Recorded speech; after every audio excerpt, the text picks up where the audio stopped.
তো এই বইগুলো থেকে সায়েন্স রেডি। এবার তোমাদের যে বলি না যে একটা বই পড়লে হবে না, একটা বই পড়লে হবে না, তার কারণ হচ্ছে এইটা বইয়ের এবার সিস্টেম। এটা দেখো, এটাকে ছোটো করলে দেখতে পারবে কতগুলো বই আছে, দেখা যাচ্ছে। এইগুলো সব মিলিয়ে হচ্ছে সায়েন্সের বই, বুঝতে পারছো?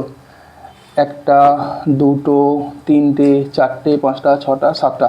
এছাড়াও গুগল আছে, ঠিক আছে, ইউটিউব আছে, সবারই সাহায্য নিয়ে এটা তৈরি করা হচ্ছে।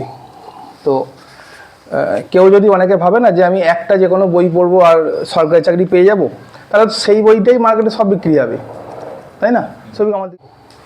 তো আলটিমেটলি ব্যাপার হচ্ছে কোনো একটা বই পড়ে সরকারি চাকরি পাওয়া যায় না। তাহলে যদি সেই বইটাই পড়ে পেত, তাহলে সেই বইটা মার্কেটে শুধুই বিক্রি হতো, আর আদার্স কোনো বই বিক্রি হতো না। এটা একটা কারণ। আর আরেকটা কারণ হচ্ছে যদি একটা বই পড়েই চাকরি পাওয়া যেত, তাহলে তো সবাই সরকারি চাকরি করতো, তাহলে এত বেকার বা বেসরকারি চাকরি বা ব্যবসা অন্যান্য প্রফেশন থাকতো না, সবাই সরকারি চাকরি করতো। তো একটা বই পড়লে হবে না, একাধিক বই পড়তে হবে। এবার যদি কোনো স্টুডেন্ট শুরু থেকে একদম বিগিনার থেকে একাধিক বই মানে পড়তে থাকে, তাহলে কিন্তু সে কুল কিনারা খুঁজে পাবে না। মানে তার কাছে সেই হাওড়া বা শিয়ালদায় ঢোকার সময় ওই যে লাইনগুলো ভাগ হয়ে যায়, সেই জায়গায় দাঁড় করে দিল, দিয়ে বললো চলো 7 নম্বর প্ল্যাটফর্মে যাও। তুমি খুঁজে পাবে কোন প্ল্যাটফর্মটা জমা যেতে হবে? ওখানে একজন গাইড দরকার। এই গাইডের কাজটাই তোমার টিচার বা যে কোচিংগুলো আছে সেগুলো করে, তাতে একটু হেল্প হয়। আলটিমেটলি খাটতে তোমাকেই হবে, তোমাকেই হেঁটে যেতে হবে।